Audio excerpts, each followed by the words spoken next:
Just after dawn on December 1st, 1948, a sunny summer morning, police were called to investigate reports of a man found on Somerton Beach in southern Australia. The figure, who was fashionably dressed and clean-shaven, was found in a relaxed position, with his head resting against the seawall and his extended legs crossed, as if taking a nap. Found with no identification, authorities have never been able to identify the man. The question of his real name, the mysterious circumstances of his discovery on the beach, and a link to a still unsolved secret code found in a hidden pocket have led the case to become one of Australia's most profound mysteries. Just who was the Somerton Man, and what was the meaning of the words Tamam Shud found on the scrap of paper he was hiding?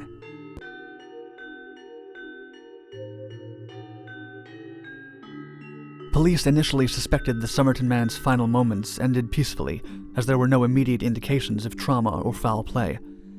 After further examination of the man's clothing and possessions, however, authorities had more questions than answers. Not only did the man not have a wallet or identification on his person, it appeared that he, or someone else, went through a great deal of effort to conceal his identity. All of the labels on his clothing had been deliberately removed to prevent the garments from being traced, and, unusual for 1948, he did not have a hat to complete his outfit. Also, among the items still in his pocket was a ticket leaving town on a train the day before he was found, a ticket that oddly had not been used. The discovery of the secret pocket and mysterious scrap of paper would not come until later.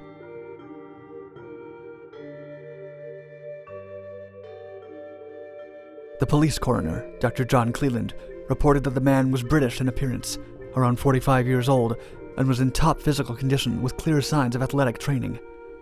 He concluded that the man's time of death was around 2 a.m. on December 1st, just 4.5 hours before he was found on the beach. Despite no external signs suggesting a cause of death, an internal examination revealed far more perplexing details. Among his notes, Dr. Cleland wrote that the man's stomach, liver, and kidneys were, quote, deeply congested. And most unusually, the man's spleen was about 3 times the normal size. Though the finding was inconclusive, the coroner remarked that he was, quote, quite convinced the death could not have been natural. He further suggested that the symptoms may have been caused by an untraceable, quote, barbiturate, or a soluble hypnotic poison.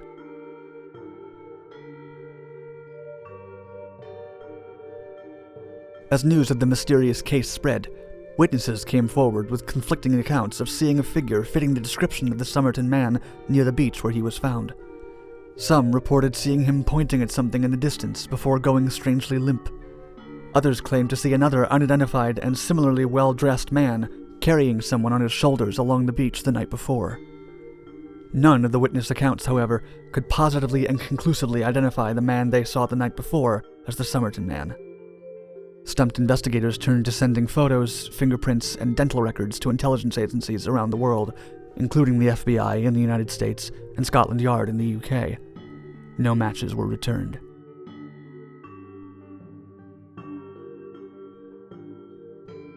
"6 weeks after the Somerton Man was found, a suitcase believed to have belonged to him was found at the local railway station. The bag had been checked into the cloakroom the morning before he was discovered, and like the man's clothes, the suitcase's labels had been deliberately removed.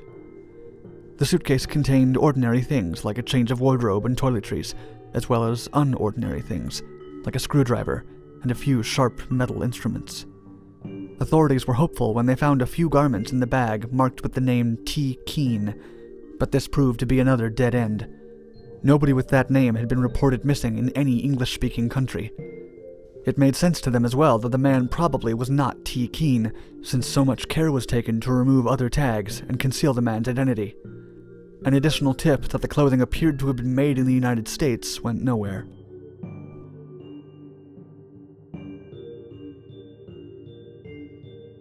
At a loss, the coroner went back to re-examine the mystery man and look for any clues he may have missed. It was during this second search that he made what is perhaps the case's most baffling discoveries. First, Dr. Cleland noticed the man's shoes were pristine and polished, contrary to what one would expect if he had been wandering around town and the beach. Second, the doctor noted that there was no evidence that the man experienced any expected reactions to poisoning. This supported the theory that the man was cleaned up, brought to the beach, and laid out after his death. But the third and most mysterious piece of evidence Dr. Cleland discovered was a scrap of paper carefully rolled up and sewn into the dead man's pants pocket. printed on the paper fragment was Tamam Shud, an ominous Persian phrase meaning ended or finished. It was determined that the paper was a torn corner of the final page of a rare book by 12th century poet Omar Khayyam, known as the Rubaiyat, and a call was made to the public to find the book the page was from. Months later, in July 1949, a man brought a copy of the Rubaiyat to the police accompanied by a strange story. According to the man, he visited Somerton Beach with his brother-in-law the previous December, after the body had been discovered, and afterward, he discovered the Rubaiyat lying in the backseat of his car. He thought nothing of it, until he saw media reports about its ties to the mystery man and brought it to police. The corner of the book's final page had been torn out, and police were fairly confident it was the origin of the Tamam Shud paper found on the Somerton Man.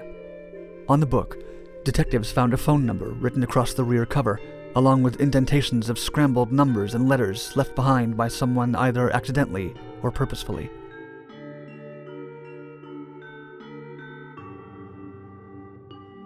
The phone number turned out to belong to a nurse who lived near the beach and preferred to be identified by her nickname, Jestin.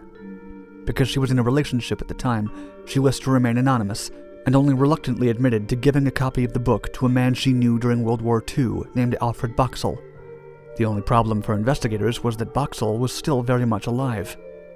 During further questioning, Jestin was shown a cast of the Somerton Man's torso and head. Although she reportedly seemed, quote, completely taken aback to the point of giving the appearance she was about to faint, she denied recognizing him. Some have since suggested Jestin perhaps knew the dead man from work she did during the war, a period of her life somewhat shrouded in secrecy. After her death, Jestin's daughter, in an interview, revealed that her mother spoke fluent Russian and suggested she could have been involved in espionage activities. She also stated her mom deliberately concealed things during questioning by the police and said she believed her mother knew the Somerton Man.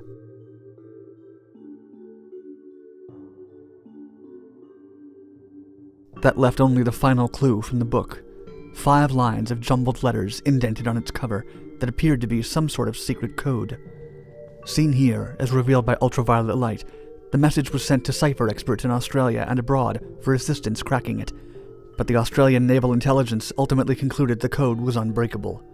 They believed that the letter frequencies likely correspond with, quote, initial letters of words in English, but there was an insufficient number of letters for definite conclusions. The discovery of the secret code has fueled rumors that the Somerton Man could have been a spy, in which case some governments may have had an interest in concealing his identity. In fact, Jestin's daughter stated that her mother believed the Somerton Man mystery was, quote, known to a level higher than the police force, but did not provide any further supporting evidence of the claim.